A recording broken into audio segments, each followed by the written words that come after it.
পেনশনভোগীদের জন্য খুশির খবর, মহার্ঘ ভাতা খুব শীঘ্রই পেতে চলেছেন আশা করা যায়। বিস্তারিত জানতে ভিডিওটির সঙ্গে থাকুন। শীঘ্রই সরকারি কর্মীদের অষ্টম পে কমিশন নিয়ে সুখবর আসতে চলেছে বলে জানা যাচ্ছে। রাজ্যসভায় এক লিখিত জবাবে অর্থ মন্ত্রণালয়ের প্রতিমন্ত্রী পঙ্কজ চৌধুরী জানিয়েছেন, সরকার বিভিন্ন স্টেজ কোর্টের কাছ থেকে ইনপুট পেয়েছে, সঠিক সময়ে আনুষ্ঠানিক বিজ্ঞপ্তি ঘোষণা করা হবে বলে জানানো হয়েছে।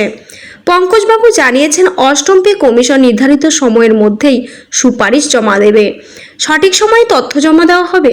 জানুয়ারি মাসে অষ্টম পে কমিশনের অনুমোদন দিয়েছে কেন্দ্রীয় মন্ত্রিসভা। 1 জানুয়ারি 2026 থেকে অষ্টম পে কমিশন গঠন করা হবে বলে জানিয়েছে কেন্দ্র সরকার। তবে এখনো পর্যন্ত নয়া পে কমিশনের চেয়ারম্যান ও সদস্যদের নিয়োগের বিষয়ে আনুষ্ঠানিক ঘোষণা করা হয়নি।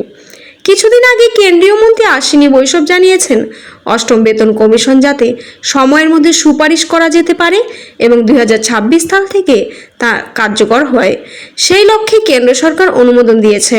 উল্লেখ্য, অষ্টম পে কমিশনের মাধ্যমে 1 কোটিরও বেশি কেন্দ্রীয় সরকারি কর্মী এবং পেনশনভোগীদের জন্য সুখবর আসতে চলেছে।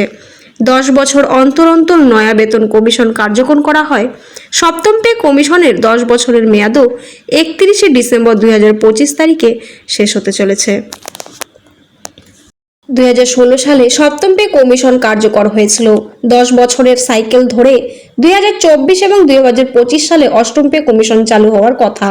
সবকিছু ঠিক থাকলে 2026 সাল থেকেই অষ্টম পে কমিশন কার্যকর হবে বলে মনে করা হচ্ছে।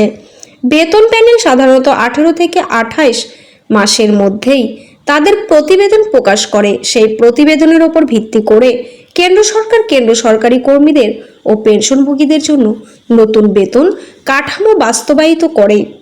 টিওআর চূড়ান্ত হয়ে যাওয়ার পরে প্যানেল তাদের প্রতিবেদন জমা দেবে।